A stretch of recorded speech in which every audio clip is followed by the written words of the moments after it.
সম্পাদক রাজ্য সম্পাদক বিটু মুর্মু মহাশয়, আমার রাজ্য মহিলা নেত্রী গীতা মোদক মহাশয়া, আমার এই যে পুরুলিয়া সভাপতি সুভাষ মাহাতোজি, মেদিনীপুর সভাপতি বিপ্লব হেমব্রম বাবু এবং কলকাতা প্রেসিডেন্ট বিকাশ দত্তজি এবং বর্ধমান থেকে আগত পশ্চিম বর্ধমান জেলা সভাপতি শাকিল আনসারিজি, আমার বাঁকুড়া জেলা কোষাধ্যক্ষ সঞ্জীব সিং মহাশয়, পুরুলিয়া জেলা বিশিষ্ট কর্মী তথা সদস্য বিপ্লব মান্ডিজি, আরো বিভিন্ন জেলা থেকে আগত সংগ্রামী সাথী, মা বোনেরা, ভাইয়েরা, সকলকে বড়দের ভুল জোহার জানাই, ছোটদের স্নেহ আশীর্বাদ জ্ঞাপন করে আপনাদের সামনে আজকের এই হুল দিবস মানে কোনো এটা হুল উৎসব নয়, হুল মেলা নয়, হুল পাতা নয়, এটা হচ্ছে হুল মানে দুঃখের দিন, হুল মানে যুদ্ধের জন্য প্রস্তুতি। আর এই যে ওই হুল দিবস উদযাপনের এসিকা কর্তৃক রোড চন্দ্রকোনা রোডের যে 1999 সালে 30 জুনে যে এখানে গণহত্যা হয়েছে, এই গণহত্যার আমি ধিক্কার জানাচ্ছি। তৎকালীন সরকার সিপিএম যেভাবে 34 বছর এখানে গণসংহার চালিয়েছেন, মানুষদের হত্যা করেছেন, যার জন্য ধিক্কার জানাচ্ছি। বন্ধুগণ, এই হুল কথার অর্থ আজ থেকে আপনার 1855 সালের 30 জুন এবং তারও আগে যে সান্তাল বিদ্রোহ হয়েছিল সেটা আপনার 1784, যে বাবা তিলকা মুর্মু ভগলপুর এরিয়ায় ক্লিভল্যান্ড সাহেবের অত্যাচারের বিরুদ্ধে সংগ্রাম করে তাকে তীর নিক্ষেপ করে 1984 সালে হত্যা করেছিল। তার জন্য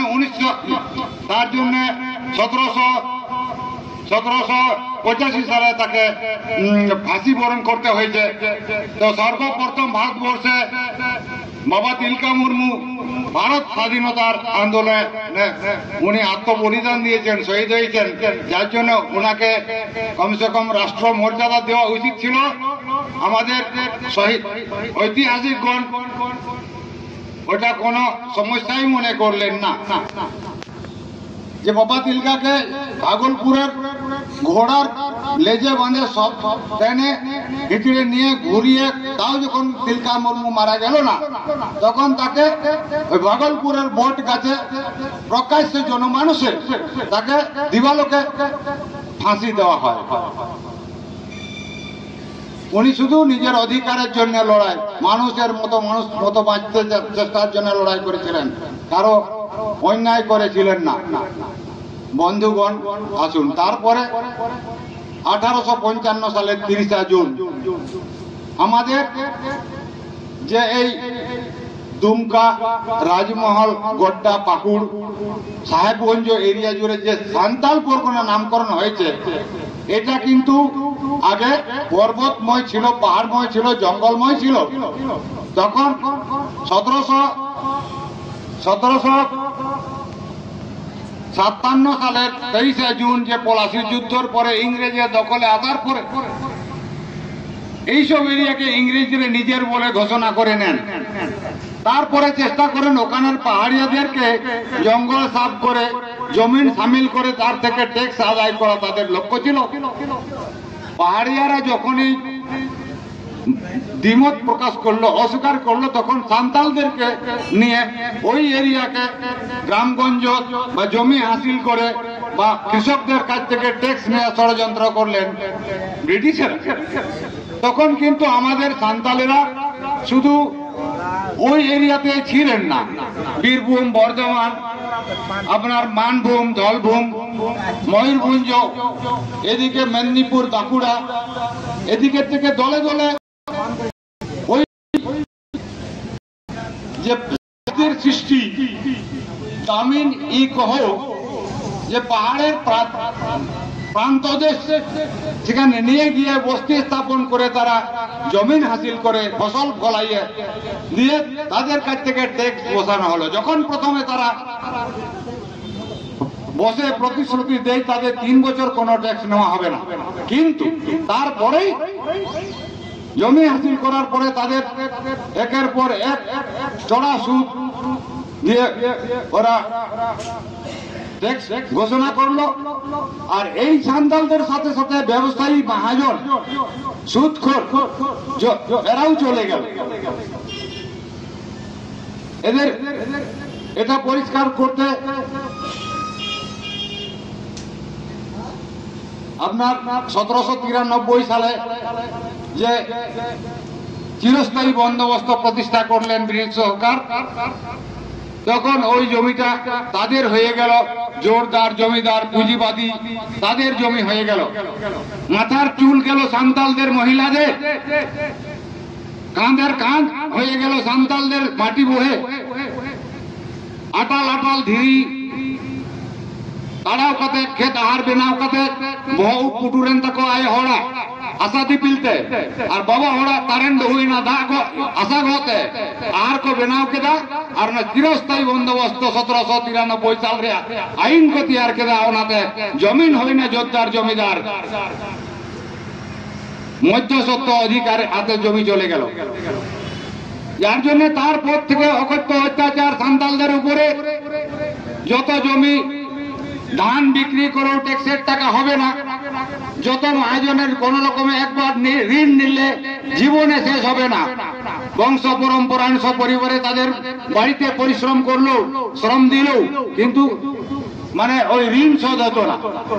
তাদের ওই কেনারাম বেচারাম বাটখারা ব্যবহার হতো, তারা ঝুড়ি দিয়ে ধান মাপ করতো, তো 20 ঝুড়ির নাম কখনোই করতো না।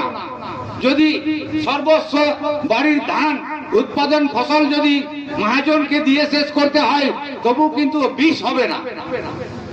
ও 1 টুকরি 2 টুকরি করে 3 টুকরি 4 5 6 7 8 9 10 11 12 13 14 আবার 1 2 3 4 আবার 1 2 3 4 20 হবে না।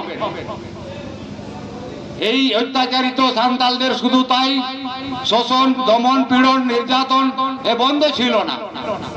এই যে যত তাদের পশু পক্ষী ছিল তাদেরকে জোর করে মহাজনেরা নিয়ে যেত এবং মানে যারা ট্যাক্স কালেক্টর ছিল তাদেরও পেয়াদা নিয়ে যেত, যে ট্যাক্স দিতে পারবো না তার উপরে লাঠি চলতো, এভাবে নির্যাতন করতো সেই পিরিয়ডে। তো অসহ্য হয়ে সান্তাল যখন ধৈর্য সীমা শেষ হয়ে গেল, মহিলাদের যে লোহার বালা দেওয়া হয়, যে সামাজিক মর্যাদা দেওয়া হয় মহিলাকে, সেই বালাটা পর্যন্ত দেনার দায়ে মহাজনকে খুলে দিতে হয়েছিল। সেই অপমান গ্লানি নির্যাতন নিপীড়নকে সহ্য করতে না পেরে 1855 সালের 30 জুন ভগ্নাডিতে সিধু কানু চাঁদ ভৈরব এবং ফুলো ঝানুর ডাকে শাল ডালের আমন্ত্রণ পত্র দেশে দেশে বিতরণ করা হয়েছিল। আর সেই 30 জুনে কিন্তু শুধু ওই সান্তাল পরগনা বা দামিন ই কহ এরিয়ার লোক ছিল না, মানভূমের লোক, বোরাভূমের লোক, উড়িষ্যা ময়ূরভঞ্জের লোক, এখানে বাঁকুড়া মেদিনীপুর থেকেও লোক গিয়েছিল 30 জুনের লড়াই অংশগ্রহণ করার জন্য। 10,000 মানে সান্তাল হয়েছিল ভগ্নাঘাটে এবং তারা আলোচনা করে সিদ্ধান্ত নিয়েছেন ওনারা ভগ্নির মাঠ প্রায় 10 মানুষ যাবেন কলকাতায় কাছে দাবি সনদ পেশ করার জন্য। এইটাই ভারতবর্ষের সর্বপ্রথম পদযাত্রা ছিল, তার আগে কোন আন্দোলনের পদযাত্রা ছিল না। ভাবতে পারেন 30 জুন আজ যেমন ঝুপঝুপ বৃষ্টি পড়ছিল, আশা করি ওই দিনও বৃষ্টি পড়ছিল, তাদের ভোগা পিঁধা লোকগুলা ওরা বাঁধে বান্ধায় কেন শুধু হড়মোড়া মানে যে भागवटुकु ताहे करा उनको हर चेत आशा भरता कदा चेत जमते कोलकाता को चला नूने चेत हाजार हुई करा जिनको जी कोमा ले के गोचवा तबु बसता सिगा बाको आगुए ब्रिटिशा और खाजना बाको मा नोआ दिसम आबुआ बाबू मी वीर मा टांडी कते नोआ दिसम बन प्रतिष्ठाव का खेता हारबन मेनाव का अतु उड़ाबन मेनाव का कोकोनो ब्रिटिश ये खाजना बाबोने माको ये लड़ाई को ओंडे कोई के लड़ाई को हक कदा एकार पर एक महाजन कुटी लूट कदा को महेश दारोगा को गोज कर दिया केनारा महाजन को गोज कर दिया जहां से महाजन कुटी ता कना जतो को लूट कदा लूट जगह को लड़ाई आंदोलन चलाओ करा लड़ाई बुल्गारिया गाते को आडी मारंग लड़ाई जायो दिन दिन तो वही ले लड़ा कना 30 जून को लेतार के चलावे ना तो 8 मास लड़ाई शुद्ध 1895 सुलंगवान 56 साल फेब्रुआरी चांदो धरी 8 मास को लड़ाई जो ना दा जपुती रहे ब्रिटिश সাংবাদিক को ले कदा ब्रिटिश সাংবাদিকরা বলেছিল 50,000 নরনারীর যুদ্ধে অংশগ্রহণ করেছিল তার অর্ধেক মানুষ মারা গিয়েছিল যুদ্ধক্ষেত্রে ভাবতে পারেন কত বড় সংগ্রাম হয়েছিল কিন্তু তারপরে লড়াই শেষ পর্যন্ত আপনার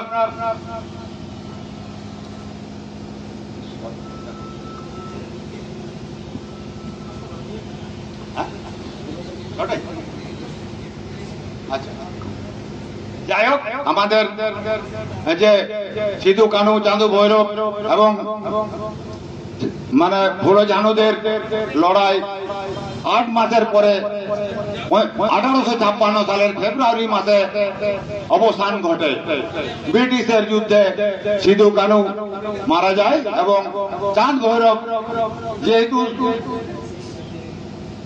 অল্প বয়সের জন্য তাদের কারা যাবজ্জীবন কারাদণ্ড হয় আর এইটার ইতিহাসে আপনাদেরকে জানাচ্ছি যে ব্রিটিশ সাংবাদিকরা বলেছে 50,000 মানুষ অংশগ্রহণ করেছিল তাতে শুধু সান্তানা কামারপুরা তাঁতি ডোম এবং আরো অন্যান্য জাতি মুসলমান এরাও সহযোগিতা জোলা এরাও সহযোগিতা করেছিল তো যাই হোক অবসান ঘটলো বন্ধুগণ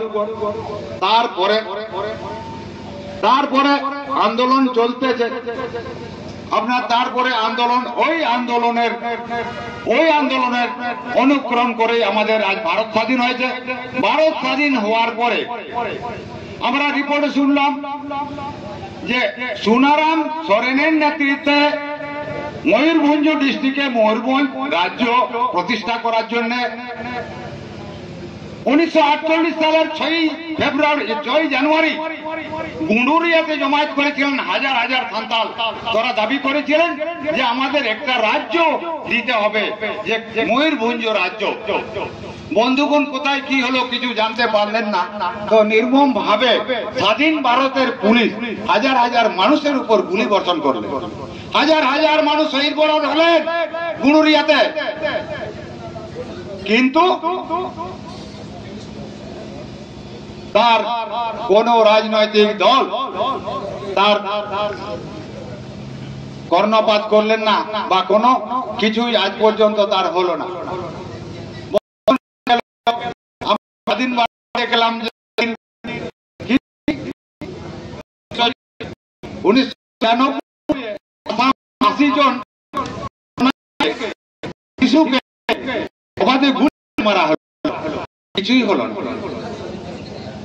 কীট পতঙ্গের মতো কিছু হলো না বন্ধুগণ সেই পুনরাবৃত্তি হলো চন্দ্রকোনার 1999 30 জুন তৎকালীন বামফ্রন্টের রাজত্ব বুদ্ধদেব ভট্টাচার্য মুখ্যমন্ত্রী এত বড় প্রশাসনিক বা এত বড় সরকার এখানে ট্রাক চালিত করে 24 জন যুবক যুবতীদেরকে মিছিলের উপরে ট্রাক পিষ্ট করে হত্যা করা হলো এবং 25 জনকে আহত করা হলো তার পরিপ্রেক্ষিতে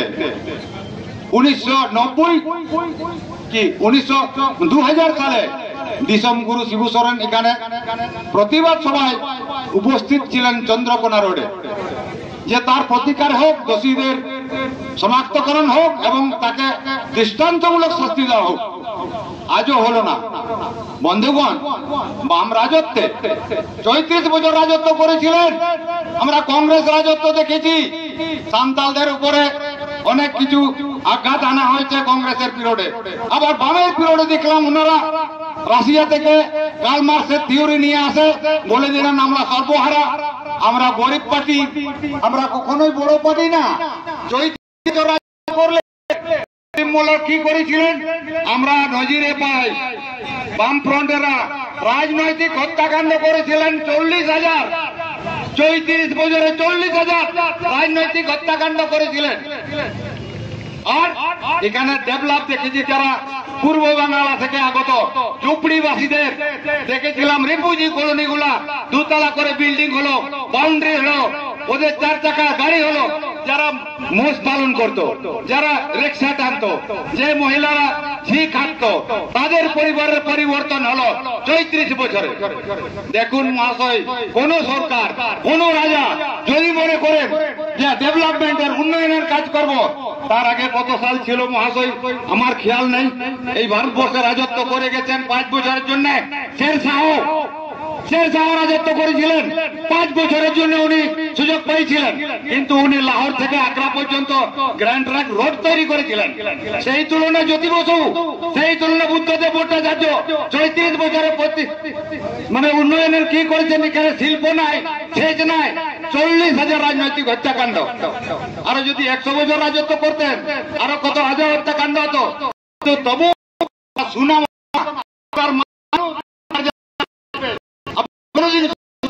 বন্ধুগণ, এই পিরিয়ডের ঘটনা, এই মানুষগুলাকে নির্মম ভাবে হত্যা করা হলো। সত্য সেলুকাস কি এই স্বাধীন, কি বিচিত্র এই দেশ, যে এখানে কীট পতঙ্গের মানে 24 জন যুবক যুবতীদেরকে নিরীহ একটা স্মরণ সভার উপরে ট্রাক পিষ্ট করে মারা হলো, তার কিছুই হলো না। এটা কি আমরা স্বাধীনতা লাভ করেছি? বন্ধুগণ, আমি ঘোষণা করছি আমরা স্বাধীনতা লাভ করি নাই। কারা স্বাধীনতা লাভ করেছি? সিধু কানু চাঁদু বর্ব ভালা মানে বাবা তিলকা, বিরসা মুন্ডা লড়াই করেছে, আর লাভ করেছে যারা ব্রিটিশের দাসত্ব স্বীকার করেছিল, ব্রিটিশের 5 আক্ত, তারা মানে স্বাধীনতা লাভ করেছে। আমরা এখনো পরাধীনে। অতএব আমি আজ যতটুকু এসেছেন, নার্ভাস হবেন না, বিপ্লব একদিন সাকসেস হবে, শহীদের রক্ত বৃথা যাবে না। এই যে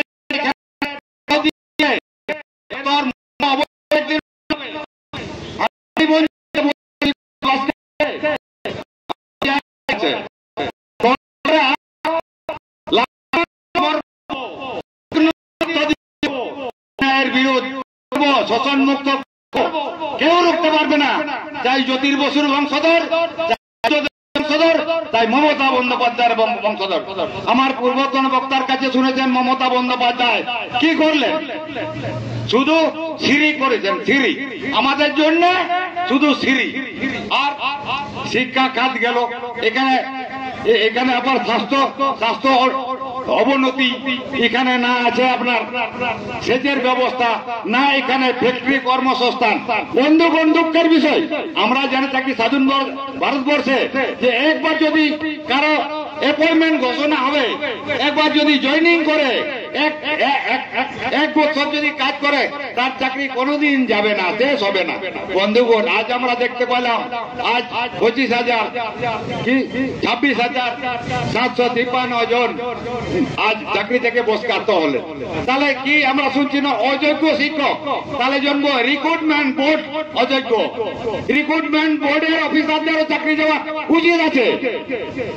আর বলছি যাদের যারা রিক্রুটমেন্ট বোর্ড গঠিত ছিল তারাও অযোগ্য, অতএব তারা সরকার থেকে রিজাইন দেওয়া উচিত আছে, তাদেরও রিজাইন দেওয়া উচিত আছে। এটাও অযোগ্য সরকার, আর না হয় তাদের পুনর্বহাল করতে হবে, এটা আমরা মঞ্চে বলছি। যাই হোক, আপনাদের সামনে অনেক বক্তব্য বললাম, যাই হোক আর বেশি বক্তব্য না বলে আগামী দিনে আপনারা সংযত হন। জুমিদ তবনকে কাম দাবো না, उनको सड़क पूरी आगुआ निराई जीवी निराई तहन तकमा और उनको आशीष को माबन मा आबो जेमन मुर्मू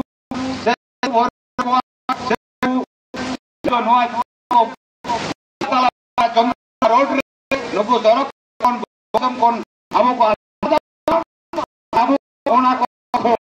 उनको उद्देश्य अब बोल दाड़े জয় ঝাড়খণ্ড, জয় ভারত।